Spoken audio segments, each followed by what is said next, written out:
la recherche sur le microbiote et les maladies inflammatoires chroniques de l'intestin a été, on va dire, la première à être réalisée en termes de recherche médicale sur les maladies, puisque finalement le rôle des micro-organismes, des bactéries, des champignons dans l'intestin était quelque chose d'assez logique lorsqu'on s'intéresse à une maladie inflammatoire de l'intestin. Donc aujourd'hui, il y a plusieurs types de travaux qui sont menés. D'abord, il y a des travaux qui cherchent à identifier ce qu'on appelle des biomarqueurs dans le microbiote intestinal, c'est-à-dire essayer de trouver des bactéries ou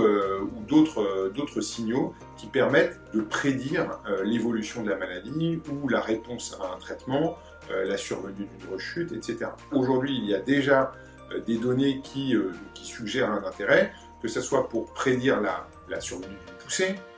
mais également pour prédire la réponse à un traitement. Enfin, il y a également des travaux, notamment nous menons à Saint-Antoine ce type de travaux, pour essayer de savoir si on ne pourrait pas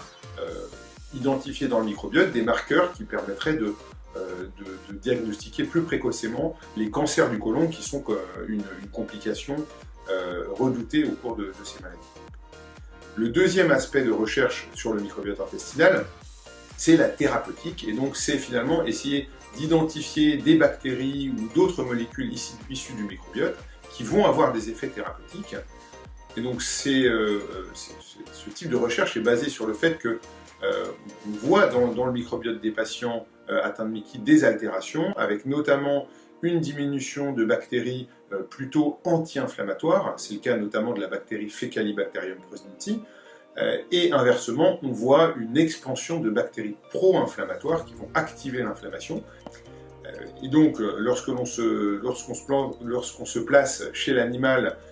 et que l'on modifie le microbiote intestinal des souris, on se rend compte qu'on a des effets positifs sur la survenue de l'inflammation intestinale. Et donc, l'étape suivante, c'est d'essayer de transposer ces résultats à l'homme.